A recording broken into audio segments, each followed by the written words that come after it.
Good day to all the panelists here today. I am Roayette Aytona, currently a fourth-year architecture student, and is about to present my project proposal entitled DIVERGE, Introducing an Oceanarium in CAMSUR Water Sports Complex through Wave Architecture, with the theme Dive plus In, Diversity plus Inclusivity, Breeding New Spaces. Bicol was tagged as the adventure capital of the Philippines and is well known for its active volcanoes, tranquil whale sharks, secret beaches, and spicy foods.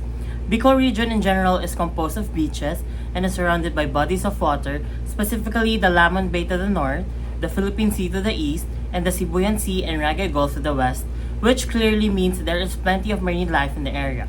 With its historical attractions, ecotourism, and water sports, Bicol is a destination appropriate for everyone. Upon the assessment of the three chosen sites with regards to those existing oceanariums in the country, one stood out and garnered high percentage results of 89.33% combined of the three site factors to consider. The chosen site is the CAMSUR Water Sports Complex in Barangay Cadlan, Pili, Camarines Sur. The Camarines Sur Water Sports Complex is considered one of the top wake parks in the world. It is a must-go-to whenever you are in Bicol region. It is the top tourist destination in the town and is in the barangay of Cadlan in Pili, Camarines Sur. This water sports complex is well known across the world for its excellent amenities, tranquil setting, and exciting activities. This involves outdoor activities that use most of your body in terms of physicality, exceeding the fun and excitement in the area. The complex was designed for wakeboarding, wake skating, water skiing, volleyball, water volleyball, paddle surfing, giant water slides, and other water sports and activities. The complex also has a game room, a clubhouse, restaurant, a bar, and others. The site is located inside the existing complex. It is 4.40 hectares or approximately 44,300 square meters with a perimeter of 851.92 meters. It is a corner lot inside the existing water sports complex and has access to the national road.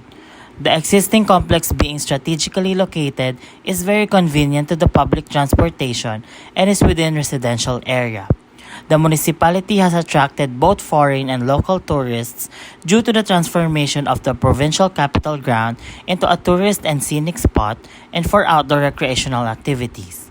Facilities at the site include an open amphitheater, swimming pool, racetrack for mini bicycles, an orchidarium, a deer farm and children's playground, perfect for future developments under a water complex. The project proposal is well suited to the area because the area is still being developed and in need of development. The project proposal also fits well in the complex since the existing complex is composed of tourism-related facilities and is a water complex. The proposed additional facility will be a new form of development in the area. The site was analyzed and came up with a site inventory which shows the facilities that surround the site that was chosen. The Pan-Philippine Highway is the primary access road to the site from Bicol Central Station in Naga to Pili, which will take a 15-minute drive. Distribution of spaces were utilized and on how it is located in the site. The initial site layout will include 5 portions.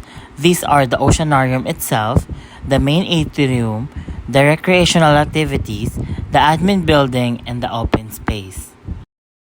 The following are the scope and limitations of the project. Under the scope, the proposed project will only include marine life animals as well as their marine ecosystems to provide awareness amongst tourists and other people. The design attractions and facilities required for the development would be included in the proposed project. The proposed development will cater for both domestic and foreign tourists. Under limitation, the project will not cover any land animals as well as flora and fauna not related to marine biology. The project will only limit itself from marine species that will be shown in the facility. These are protected aquatic species, both indigenous and can be found in the Philippines, in accordance with Southeast Asian Fisheries Development Center or SEAFDEC. The list includes fishes, mammals, mollusks, crustaceans, and miscellaneous or the corals. The best client for the proposed facility is the local government unit of Pili in Camarines Sur. as the site chosen is situated in one of the barangays of the province. The provincial administration of Camarines Sur concentrates its developments and activities in the barangays of Cadlan and San Jose, which are situated in the town's northern section. The users of the proposed facility were also identified as tourists. Tourists are the ones who visit the facility. They are everyone. They are students, adults, and children. Basically, it is everyone in the world. The students are the primary tourists of the OCEANARIUM because the facility serves its purpose to educate and raise awareness to tourists, especially the students. According to the Department of Tourism, Camarines Sur ranked second in the top 10 most visited region in the Philippines in 2009. Tourists to Camarines Sur increased by 117.2% to 1.5 million vis-a-vis the previous year's volume of 721,024 visitors. The demand were analyzed by projecting foreign and domestic arrivals in the province of Camarines Sur. The proponent looked first on the pre-pandemic tourist arrival of both foreign and domestic tourists in Camarines Sur, then projected the foreign and domestic arrivals in the year 2034 using different formulas of population projection, which came up in the year 2034. There are 152,005 foreign tourist arrivals in the province of the Camarines Sur, and 1,257,862 from domestic tourist arrivals, for a total of 1,409,876 tourist arrival in Camarines Sur on the year 2034. A slow increase in tourist arrival was due to the global pandemic that shut the boundaries of countries in 2020, and tourism was greatly affected by this crisis. The demand for OCEANARIUM was then computed by getting the possible day tour tourists in Pili Camarines Sur daily. There are 1,409,876 tourists in CAMSUR by the year 2034. Assume that 50% of the total number of tourists in Camarines Sur drives to day tour facilities. The other 50% tourists will have night itineraries in the other two adjacent municipalities, namely Naga City and Iriga City. These two adjacent municipalities were chosen based on the submitted report to the Department of Tourism regional offices that garnered high tourist numbers in the province. The number of tourists will be divided into two, which will be 704,938 day tour tourists yearly. Then will be divided into the number of adjacent municipalities, which is 3. So there are 243,979 possible day tour tourists per adjacent municipality yearly, divided by 365 days. So there are 668 possible day tour tourists in Pili Camarines Sur daily. The proponent also determined the primary tourists of OCEANARIUMs based on the visitors of the existing OCEANARIUMs in the Philippines, as they cater events like field trips, and these tourists are the students. The proponent projected the number of student enrollees on the year 2034 as well with the data provided by the Department of Education in Region 5. The data provided includes all the student enrollees in Region 5, as the site of the proposed project is accessible to all the schools in Region 5, and the maximum time of travel will only take 1 hour depending on the school's location. Upon computation, there are 2,207,822 projected student enrollees in Bicol region in the year 2034. Assume that 50% of the total number of student enrollees in Bicol region have field trips in Camarines Sur. The other 50% of students will have field trips in the other three adjacent provinces, namely Albay and Camarines Norte and Sorsogon. So there will be 756 possible student tourists per province daily, but this will be divided again into the adjacent municipalities of Camarines Sur, Naga City, and Iriga City, which became 252 possible student tourists in Pili Camarines Sur per day. In summary, out of those 668 possible day tour tourists in Pili Camarines Sur, 252 of them are students. These tourist results will be checked if all of them will be catered in the proposed OCEANARIUM by using Boillon's theory of carrying capacity, which is the area used by tourists will be divided into the average individual standard. The average individual standard is 7 square meters based on NEN standards. 2,685 square meters will be the minimum floor area used by tourists based on the computed space programming. Divided by 7, so the minimum carrying capacity of the proposed OCEANARIUM is 384 tourists per day, which means the facility will cater and can cater the 668 day tourists per day. Oceanarium that displays marine animals and plants, particularly oceanic or pelagic, fishes and mammals, serves as a center for public entertainment and education and scientific study. According to the research of having an aquarium is many health benefits like reduced stress, blood pressure and heart rate improvement, better quality sleep, reduced anxiety and pain, therapy of excited children, Alzheimer's therapy, and improved productivity. Tourism-related facilities will be a huge impact for the rise of tourism industry in the country after the pandemic. The Philippines had a stellar performance in 2019 with 8.3 million tourist arrivals and 550 billion pesos in international tourism receipts. Latest estimates show that 2020 tourist arrivals and international tourism receipts will go down to 3.9 million and 279 billion pesos respectively. Places are on lockdown during the pandemic, and after this crisis, the excitement to go out and travel will be most likely to be felt by each individual, especially the students that are living in an era where everything is virtual. It is good for them to experience and see marine species in their own eye. Building an oceanarium in the province is an answer to these problems. The CAMSUR Water Sports Complex in Cadlan, Pili, Camarines Sur is a complex full of water activities that tourists can enjoy.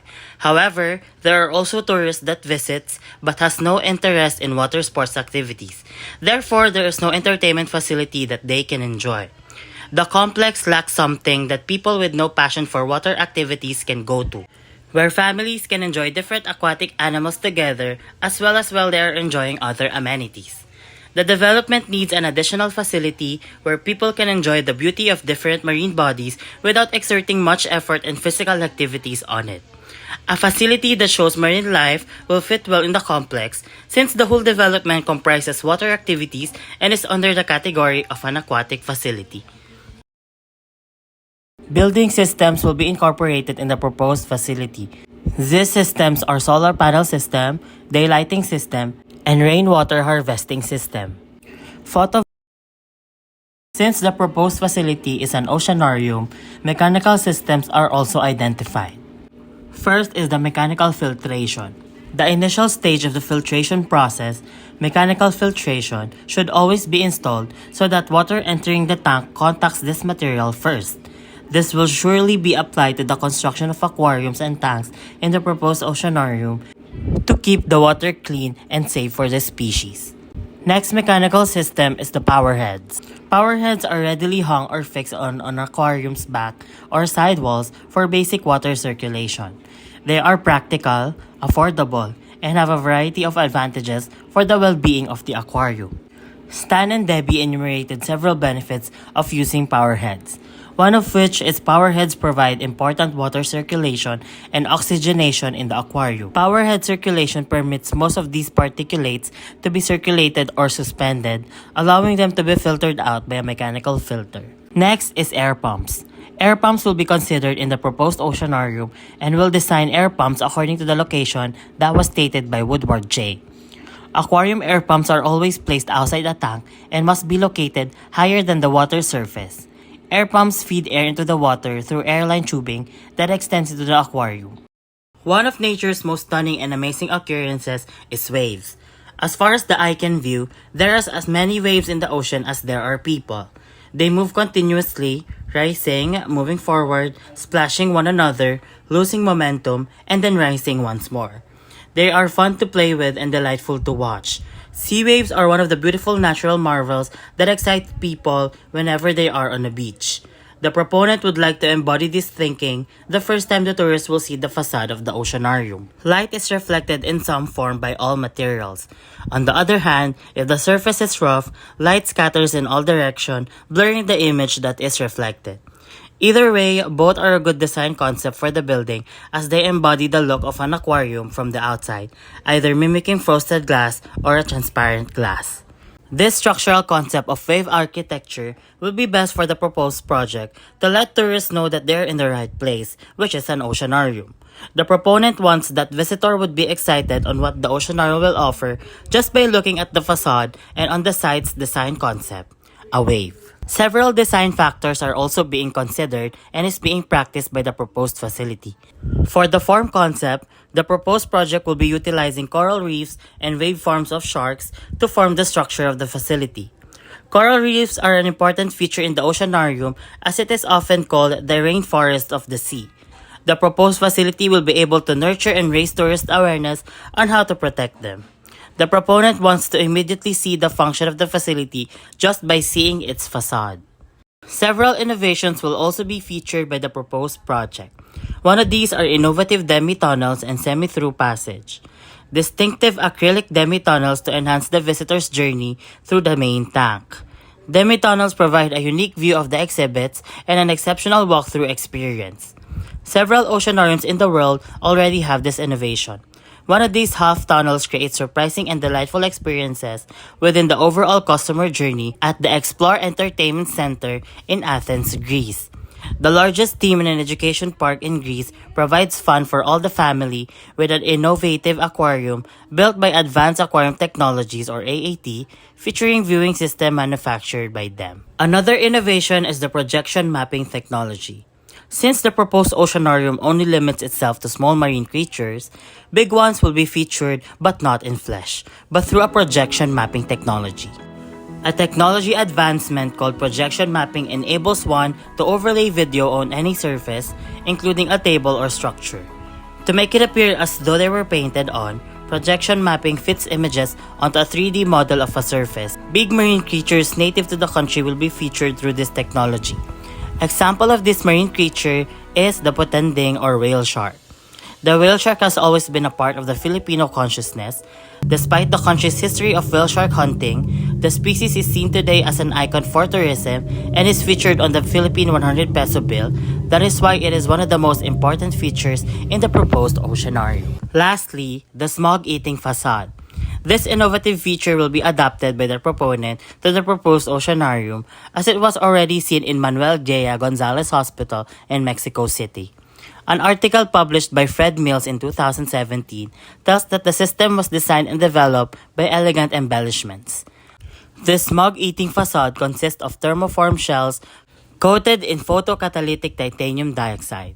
This coating reacts with light to neutralize elements of air pollution, negating the effects of up to 1,000 cars a day according to its developers. The spaces in the proposed oceanarium were also determined by the proponent. Several highlights will be seen in the facility, and one of these is the aqua encounters. The aqua encounters include different recreational activities inside the proposed oceanarium wherein tourists can have an interaction with different marine species. Fish spa is one of the encounters in the oceanarium. Doctor fishes are therapeutic fishes that nibble dead skin cells from the tourist's tired feet, leaving them with rejuvenated skin and a refreshing feeling the natural way. Sea lion shows, aquanaut voyager, and touch tanks are also one of them. According to Alex Rupenthal in 2018, new research involving nearly 60 stingrays at the Shed Aquarium's Stingray Touch exhibit indicates that the animals do not suffer from their interactions with humans, and they might even like it.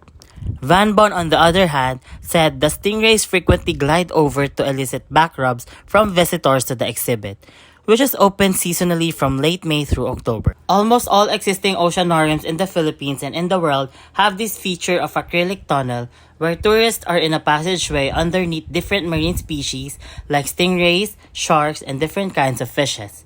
In the Philippines, 2 out of 3 oceanariums have this acrylic tunnel, one in Manila Ocean Park and the newly opened Cebu Ocean Park. Lastly, the digital wall aquarium projection for big species. One of the innovations the proponent listed is projection mapping technology. It is one of the highlights in the proposed oceanarium that will be one of a kind and will be the first in the Philippines. Big species will be shown here for tourists to know and be aware of them even if these species aren't exactly present by flesh. Awareness is one of the objectives of this highlight on how to protect those species, especially that the species that will be in this digital aquarium is native to the Philippines. The generation now is different from years back then. According to Mark Fairley in 2022, Generation Y and Millennials are skeptical of advertising in general and often dislike traditional outbound marketing strategies like telesales and others. Instead, they prefer to research and discover products, services, and brands themselves. The proposed oceanarium taps into the millennial mindset by providing a digitalized aquarium which perfectly fits the growing innovative society. Some materials are listed by the proponent. These materials were inspired by architect Zaha Hadid, as she is the queen of the curve, and wave architecture will be utilized in the said project. Glass fiber reinforced concrete or GFRC, glass fiber reinforced polyester or GFRP, prefabricated fiber reinforced polymer tanks, and acrylic glass sheets for the acrylic tunnel are one of those materials. To ensure that all of the tourists will be able to see marine species, acrylic glass will be used in one of the highlights of the Oceanarium, the acrylic tunnel. And that will be all for my proposed project entitled Diverge, Introducing an Oceanarium in CAMSUR Water Sports Complex. Diving soon!